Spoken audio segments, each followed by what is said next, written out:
Just about to put this tachometer all back together. All parts have been cleaned, painted, they're applicable. It was a lot better. That's the needle, and all in the back there. It is all working, spinning around anyway, but whether that will register the correct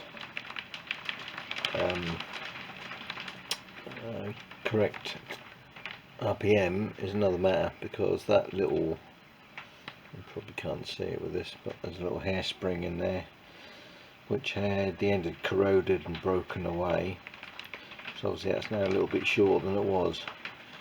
And how these things work is this outer drum spins around, obviously powered by the cable. There's a magnet in there, it induces into this centre part, which is connected to the needle, or to that pin there.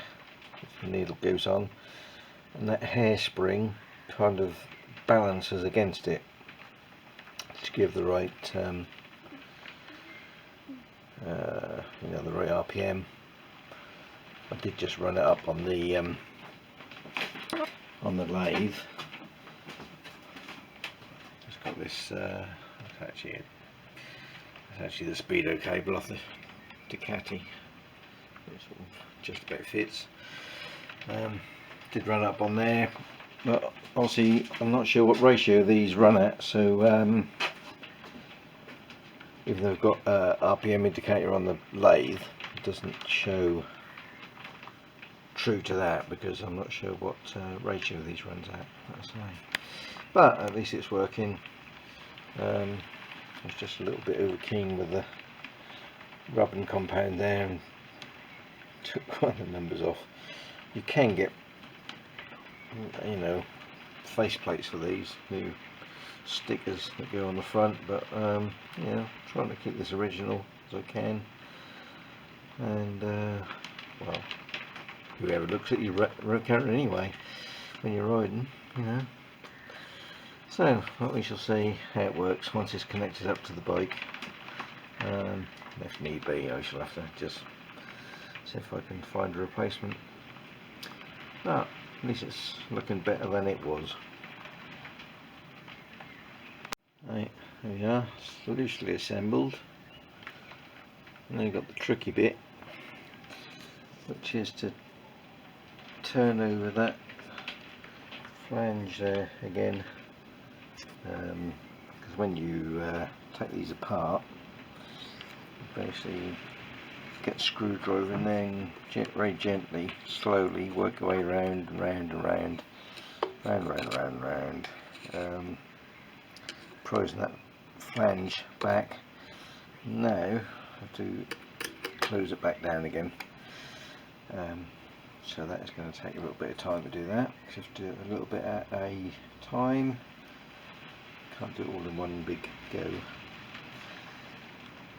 And hopefully that will be back together then.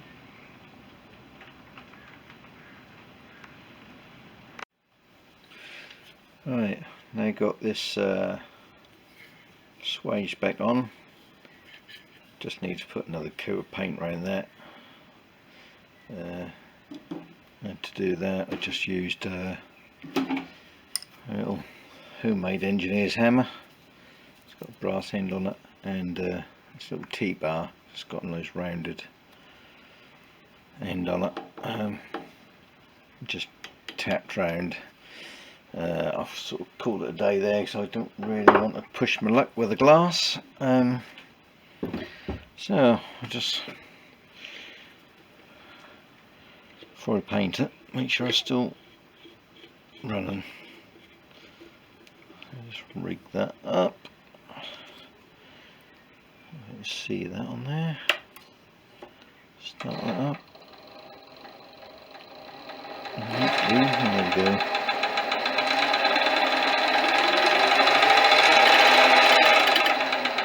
A little bit erratic, that might take a while to sort itself out.